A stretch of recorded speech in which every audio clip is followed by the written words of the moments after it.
প্রিয় শিক্ষার্থীবৃন্দ, তোমরা কেমন আছো? আশা করি আল্লাহর রহমতে সবাই ভালো আছো, নিরাপদে আছো। বাংলা বাজার প্রাথমিক কানন কলেজে অনলাইন ক্লাসে তোমাদেরকে স্বাগত। প্রিয় বন্ধুরা, প্রতিদিনের ন্যায় আজকেও তোমাদের সাথে আমি যুক্ত হচ্ছি অনলাইন ক্লাসে। আজকে আমি মোহাম্মদ বিল্লাল হোসেন, প্রভাষক সমাজকর্ম, বাংলা বাজার প্রাথমিক কানন ডিগ্রি কলেজ। শিক্ষার্থী বন্ধুরা, আজকে তোমাদের বিষয় আছে সমাজকর্ম প্রথম পত্র, শ্রেণী একাদশ, তোমরা অধ্যায় দ্বিতীয়, পাঠের বিষয় শিল্প বিপ্লব। প্রিয় শিক্ষার্থীরা, তোমরা উপরের ছবিগুলি দেখো। প্রথমে কৃষকরা লাঙ্গলের পরিবর্তে মেশিনের সাহায্যে ধান কাটছে, এখানে শিল্প কারখানায় কাজ করছে, এখানে লাঙ্গলের সাহায্যে চাষাবাদ করছে। এইভাবে আমি মোট 6টি চিত্র দিয়েছি। তোমরা চিত্রগুলো দেখো, দেখে তোমরা পাঠের বিষয়টা অনুমান করতে পারবে বা পাঠগুলো বুঝতে পারবে। শিক্ষার্থী বন্ধুরা, আজকে তোমাদের পাঠের বিষয় হচ্ছে শিল্প বিপ্লব। শিল্প বিপ্লব, ইতিপূর্বে শিল্প বিপ্লব নিয়ে তোমাদের ক্লাসে অনেকবার বলা হয়েছে। শিল্প বিপ্লব মূলত ইংল্যান্ডে শুরু হয়েছিল। ধীরে ধীরে সারা পৃথিবীতে শিল্প বিপ্লবের ছোঁয়া লেগে আজকে পৃথিবী অনেক উন্নত থেকে উন্নত হয়েছে। আমরা পাঠের শুরুতেই তোমাদের সাথে আমরা এই পাঠটা দেখলে বা এই ক্লাসটা মূল্যবান করলে আমরা যে শিখতে পারবো, সেগুলো আছে শিল্প বিপ্লবের ধারণা তোমরা ব্যাখ্যা করতে পারবে। তারপর আর্থসামাজিক জীবনে শিল্প বিপ্লবের প্রভাব তোমরা বিশ্লেষণ করতে পারবে। তৃতীয় নম্বরে সমাজকর্ম পেশার বিকাশে শিল্প বিপ্লবের মূল্যায়ন, শিল্প বিপ্লবের ভূমিকা মূল্যায়ন। শিক্ষার্থী বন্ধুরা, আমরা এই পর্যায়ে তোমাদের সাথে আমি যুক্ত হয়েছি একটি ভিডিও নিয়ে, শিল্প বিপ্লবের শুরু থেকে শেষ পর্যন্ত। তোমরা একটু মনোযোগ দিয়ে এই ভিডিওটা দেখবে। আশা করি ভিডিও দেখলে তোমরা শিল্প বিপ্লবের পুরোপুরি ধারণা আত্মস্থ করতে পারবে। সম্পূর্ণ ভিডিওটা দেখার জন্য তোমাদের অনুরোধ করছি। চলো আমরা ভিডিওটা দেখে আসি।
শিক্ষার্থী বন্ধুরা, আশা করি তোমরা ভিডিওটা ভালো করে দেখছো। আমরা এখন শিল্প বিপ্লবের নিয়ে আলোচনা করব। তোমরা ভিডিওতে দেখেছো যে বস্ত্র শিল্পকে কেন্দ্র করেই মূলত শিল্প বিপ্লবটা শুরু হয়েছিল। তো শিল্প বিপ্লবের যে ধারণাটা প্রথমে আর্নল্ড জোসেফ টয়েলবি 1880 সালে তার lectures on the industrial revolution of the 18th century in England সর্বপ্রথমে পদ্ধতি ব্যবহার করলে শিল্প বিপ্লবের ধারণা সারা বিশ্বে ছড়িয়ে যায়। আসলে বিপ্লব বললেই আমরা মনে করি কোথাও কোনো রক্তহীন যুদ্ধ বাকি, কিন্তু সেই বিষয়টার সাথে এই বিষয়টার কোনো মিল নেই। বিপ্লব হচ্ছে আমূল পরিবর্তন। ইন্ডাস্ট্রিয়াল রিভলিউশন, ইন্ডাস্ট্রিয়াল শব্দটি মূলত ইন্ডাস্ট্রিয়া থেকে এসেছে, ল্যাটিন শব্দ, আর সেখান থেকে আসছে ইন্ডাস্ট্রি, আর এরপরে রেভলিউশন শব্দের অর্থ বিপ্লব, মানে আমূল পরিবর্তন। আর আমূল পরিবর্তন মানে কি? অতীতের অবস্থা থেকে অপেক্ষাকৃত একটি উন্নত অবস্থা। তাহলে শিল্প বিপ্লবের ইংরেজি প্রতিশব্দ হলো ইন্ডাস্ট্রিয়াল রেভলিউশন। ইন্ডাস্ট্রি শব্দটা ল্যাটিন শব্দ ইন্ডাস্ট্রিয়া থেকে আসছে। ইন্ডাস্ট্রিয়াল রিভলিউশন অর্থ হলো শিল্প বিপ্লব। ইন্ডাস্ট্রিয়াল রিভলিউশন অর্থ শিল্প বিপ্লব। সাধারণত শিল্পের কাঠামো উৎপাদন প্রক্রিয়া বৈজ্ঞানিক প্রযুক্তি ব্যবহারের মাধ্যমে সার্বিক পরিবর্তনের সাথে সাথে অর্থনীতি, সামাজিক, রাজনৈতিক, সাংস্কৃতিক, মনস্তাত্ত্বিক প্রভৃতি ক্ষেত্রে পরিবর্তনের সম্মিলিত রূপই হল শিল্প বিপ্লব। শুধুমাত্র একটি ক্ষেত্রে হয়নি, এটা অর্থনৈতিক, সামাজিক, রাজনৈতিক, সাংস্কৃতিক এবং মনস্তাত্ত্বিক ক্ষেত্র এটা পরিবর্তন হয়েছে। আর এই সমন্বিত পরিবর্তনের রূপকে কি বলে? শিল্প বিপ্লব। শিক্ষার্থী বন্ধুরা, বিভিন্ন মনীষীদের কয়েকটি বক্তব্য তোমাদের সামনে তুলে ধরেছি। প্রথমত ডেভিড জেরিয়ান জুলিয়া জেরি বলেছেন যে পারস্পরিক সম্পর্কযুক্ত অর্থনীতি প্রযুক্তিগত এবং সামাজিক ক্ষেত্রে ব্যাপক পরিবর্তন, যা 1760 থেকে 1850 সালের মধ্যে ইংল্যান্ডে সংঘটিত হয়, তাই শিল্প। ইংল্যান্ডে যে সংঘটিত হয় 1760 সাল থেকে 1850 সাল, সেটি হলো কি? শিল্প বিপ্লব, যার প্রভাবে আধুনিক প্রযুক্তিগত অর্থনৈতিক সূচনা হয়। অর্থাৎ আধুনিক, আমি এর আগে যে চিত্রতে দেখিয়েছিলাম মানুষ শুরুতে লাঙ্গলের মাধ্যমে কৃষিকাজ করত, কিন্তু এরপরে যন্ত্রের সাহায্যে এই কৃষিকাজ শুরু করছিল। সুতরাং আমরা বলতে পারি কি প্রযুক্তি পরিবর্তনটাই হলো কি শিল্প বিপ্লব। দি ডিকশনারি অফ সোশ্যাল ওয়েলফেয়ারে বলা হয়েছে শিল্প বিপ্লব হচ্ছে অর্থনীতি, সামাজিক, রাজনৈতিক ক্ষেত্রে ব্যাপক পরিবর্তন। অর্থনৈতিক, সামাজিক, রাজনৈতিক ক্ষেত্রে ব্যাপক পরিবর্তন, যা অষ্টাদশ শতাব্দীর মধ্যভাগে শিল্প কারখানা স্থাপন ও পরিচালনার মধ্য দিয়ে সূচনা হয়েছিল বা আরম্ভ হয়েছিল। দি নিউ এনসাইক্লোপিডিয়া ব্রিটানিকের মতে শিল্প বিপ্লব বলতে কৃষিভিত্তিক হস্তশিল্প অর্থ ব্যবস্থা থেকে শিল্প যান্ত্রিক উৎপাদন ব্যবস্থা পরিবর্তনের প্রক্রিয়াটি শিল্প বিপ্লব। শিল্প বিপ্লবের বৈশিষ্ট্য, শিল্প বিপ্লব কতগুলো বৈশিষ্ট্য দেওয়া আছে। অর্থাৎ প্রকৃতি শিল্প বিপ্লবের ধরনটা কি ছিল?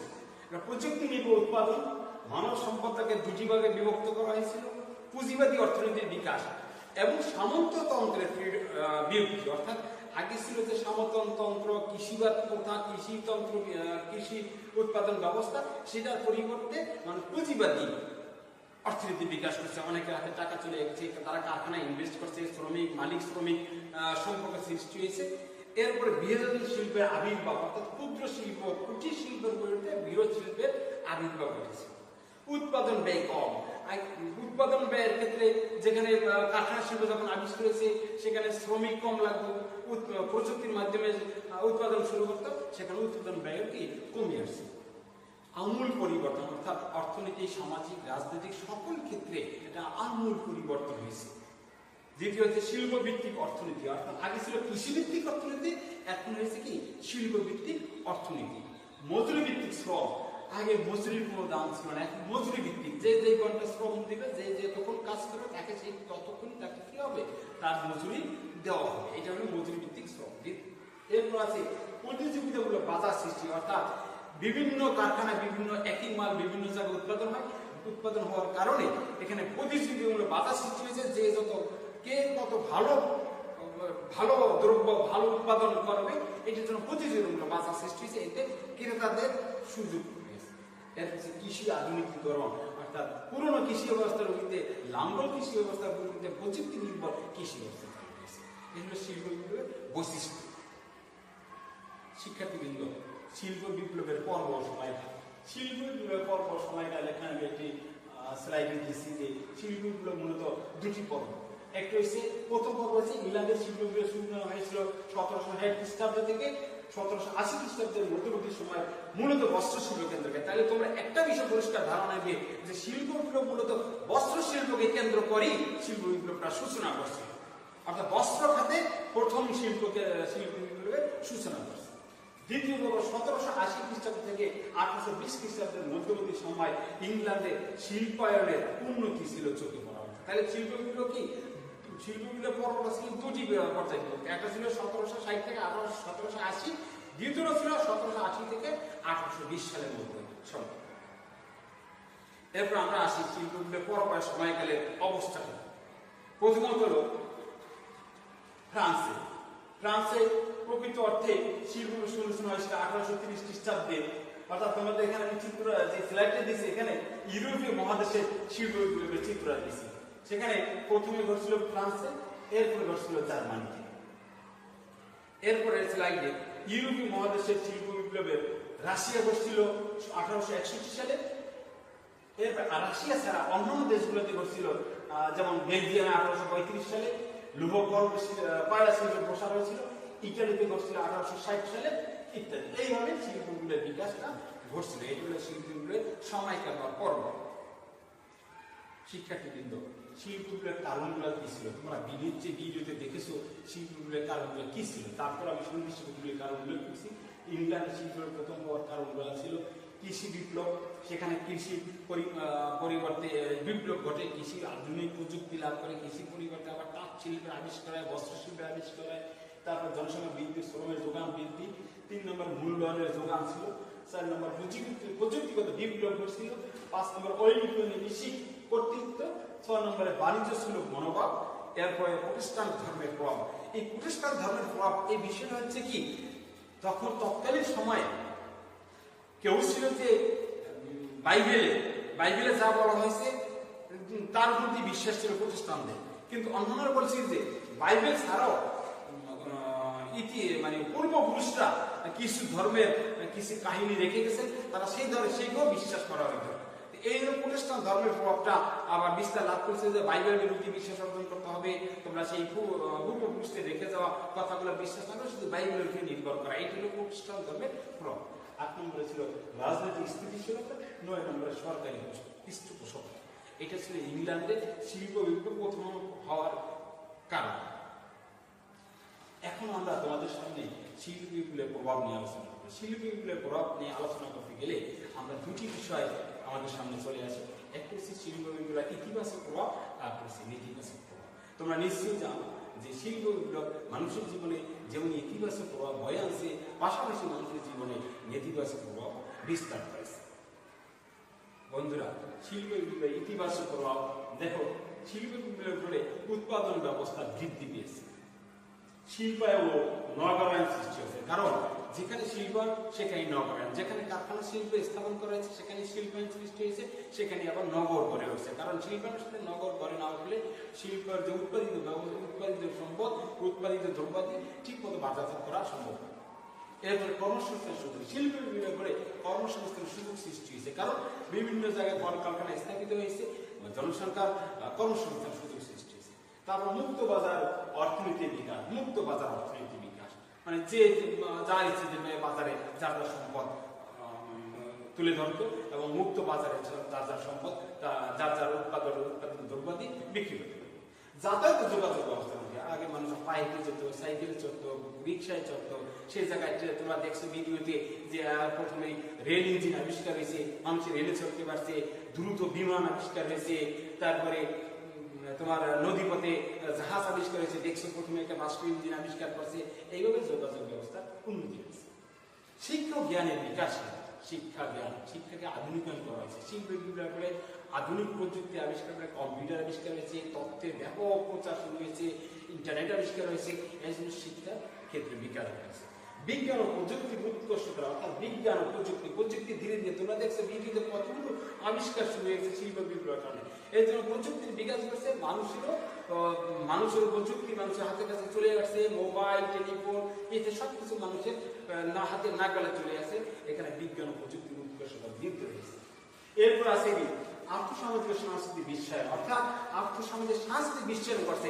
এক দেশের সংস্কৃতি আরেক দেশে প্রচার করা, আরেক দেশের সংস্কৃতি আরেক দেশে চলে গেছে, টোটাল বিশ্বটা একাকার হয়ে গেছে। যে সকল জায়গায় যেখানে যেমন এখন তোমরা নক করলে আমেরিকার গান শুনতে পারো, তোমরা ইচ্ছে করলে তোমরা হিন্দি গান শুনতে পারো, সাংস্কৃতিক একটা বিশ্বায়ন করছে, সকল জায়গায় একটা সম্প্রচার হয়ে যাচ্ছে, সকল সাংস্কৃতিক সুবিধাগুলো নিতে পারছে। সামাজিক নিরাপত্তা ধারণা বিজ্ঞান, অর্থাৎ শিল্প বিপ্লবের ফলে কলকারখানা আবিষ্কার হয়েছে, সেখানে মানুষকে আকস্মিক দুর্ঘটনার শিকার হচ্ছে, মানুষের পঙ্গুত্ব বরণ করছে। এই ক্ষেত্রে তাদেরকে পুনর্বাসনের জন্য সামাজিক নিরাপত্তা কর্মসূচির ধারণার উদ্ভব হয়েছিল এই শিল্প বিপ্লবের কেন্দ্র। শিক্ষার্থী বন্ধু, শিল্পগুলির ইতিবাচক প্রবলেম দেখিয়েছে, ইতিবাচক পরিবর্তন কি হয়েছে। এখানে দেখো লাঙ্গলের পরিবর্তে মেশিনের সাথে ধান করছে, এখানে তোমার নগরায়ণ করছে, এখানে তোমার যোগাযোগ ব্যবস্থা দেখো লঞ্চ, রেল, উড়োজাহাজ, রাস্তা, প্রশস্ত রাস্তা হয়েছে। তোমরা দেখছো ভিডিওতে প্রথম শিল্প বিপ্লবের পরেই প্রথম পিচের রাস্তা শুরু হয়েছে। তারপরে দেখো বিশ্ব হয়েছে, গ্লোবাল হয়েছে, অর্থাৎ গ্লোবালাইজেশন, বিশ্বের সংস্কৃতি সবার সংস্কৃতি দেখতে পাচ্ছে, বুঝতে পারছে। তারপরে আছে তোমার শিক্ষক জ্ঞানের বিকাশ, শিক্ষকদের কম্পিউটার ব্যবহার চলছে, সামাজিক নিরাপত্তা কর্মসূচি, তার মুক্ত বাজার আসতেছে, অর্থাৎ সবাই সবার বাজারে ব্যবস্থা বাজারে উঠে পারছেন, বিক্রি করতে পারছেন। তারপর বিজ্ঞান উৎকর্ষতা, যেমন ভয়কে উৎকর্ষতা, বাংলাদেশি বঙ্গবন্ধু স্যাটেলাইট স্থাপন করছে, এইটি শিল্প এবং বিজ্ঞান প্রযুক্তির ক্ষেত্রে উৎকর্ষতা বৃদ্ধি হচ্ছে। তারপর কর্মসংস্থান বৃদ্ধি, বড় বড় শিল্প কারখানা স্থাপন হয়েছে, বেকার জনগোষ্ঠী তাদের কর্মসংস্থান খুঁজে পাচ্ছে।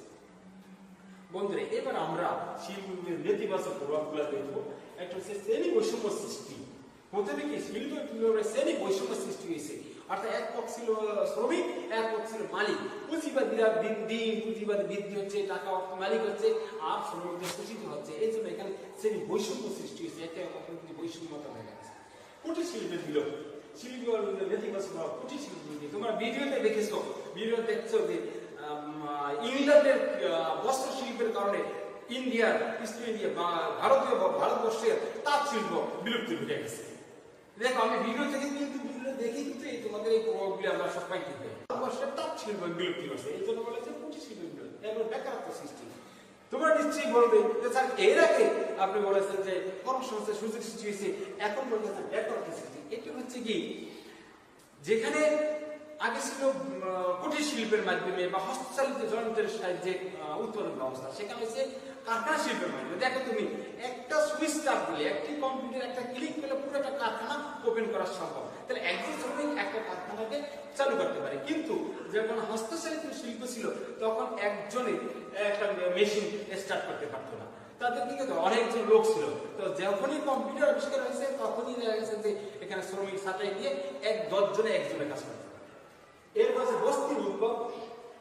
শিল্প বিপ্লবের ফলে শিল্পায়ন হচ্ছে, শিল্পায়ন নগরায়ণ করছে, নগরায়ণকে কেন্দ্র করে গ্রাম থেকে জনগোষ্ঠী শহরে নগরায়ণকে কেন্দ্র করে সেখানে বসবাস স্থাপন করছে এবং আবাসস্থলের অভাবে বস্তি ব্যবস্থা উদ্ভব। পরিবেশ দূষণ, কলকারখানার ধোঁয়ায়, আধুনিক প্রযুক্তির আবিষ্কার, কলকারখানা বিভিন্ন বর্জ্যের কারণে পরিবেশ দূষণ হচ্ছে। তারপর পারিবারিক বিশৃঙ্খলা। এই বিষয়টা হচ্ছে যে মানুষ প্রযুক্তির কারণে মানুষ দিন দিন কমার্শিয়াল বাণিজ্যিক চিন্তা ভাবনা করতে গিয়ে যৌথ পরিবারগুলো ভেঙে সিঙ্গেল পরিবারের তৈরি হয়েছে।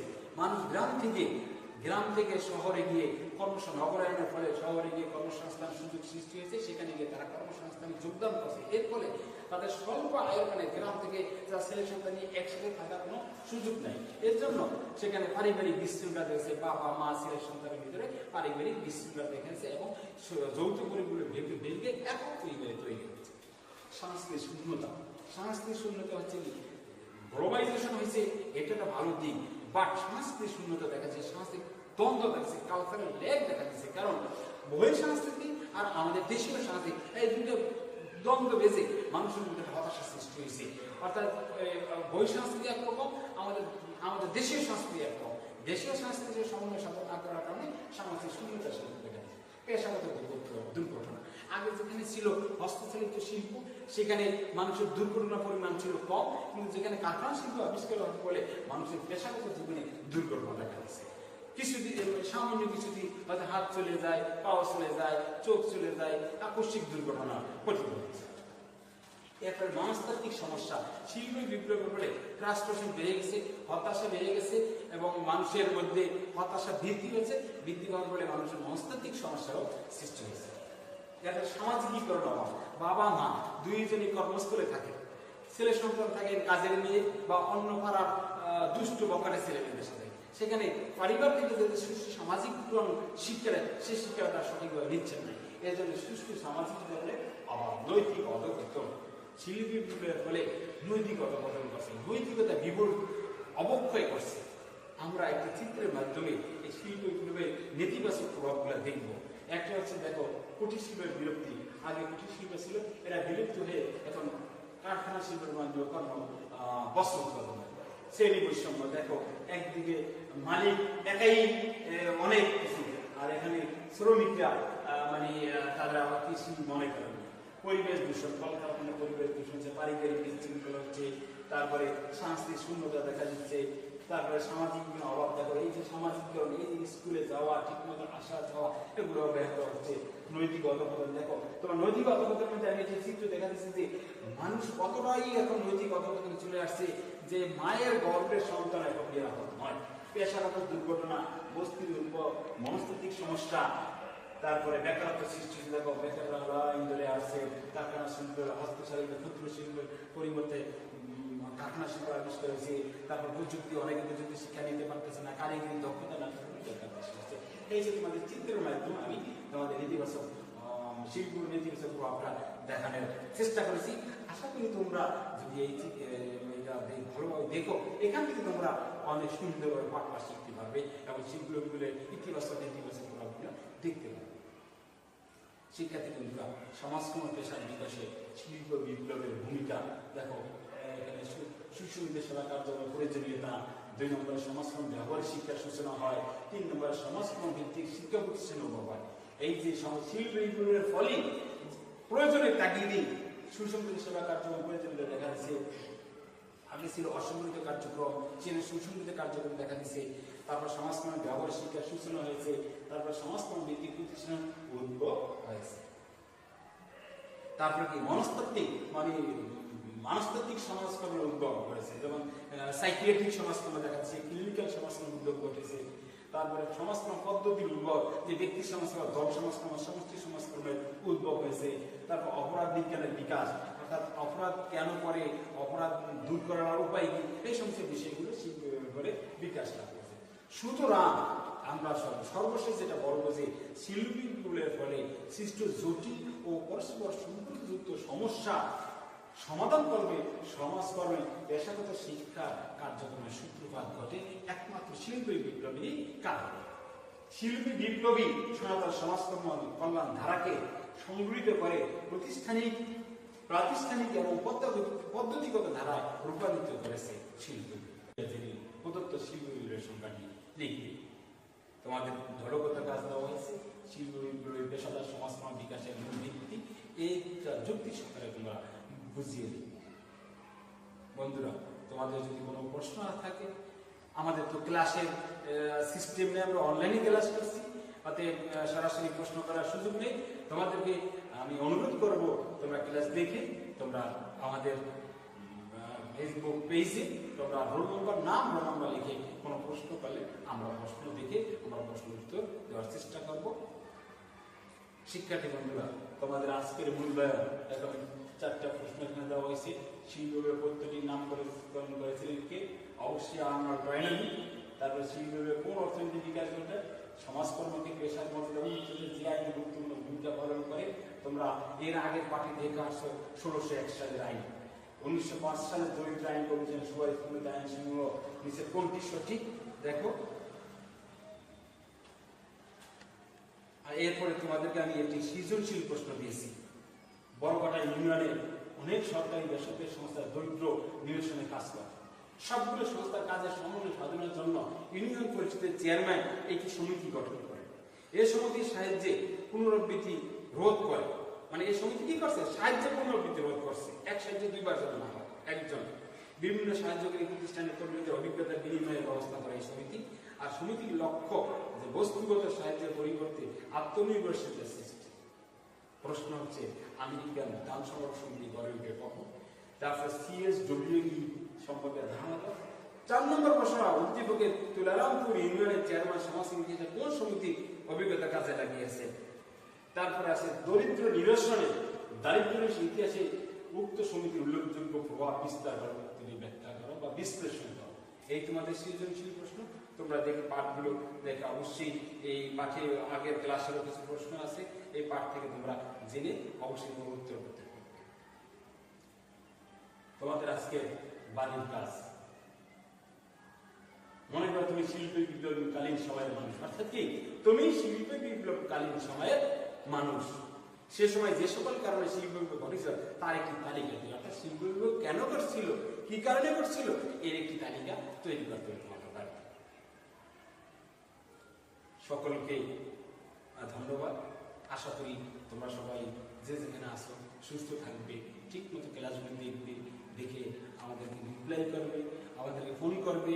তোমরা আমরা সচেষ্ট, আমরা চেষ্টা করছি তোমাদেরকে পাঠ দিয়ে যাওয়ার জন্য।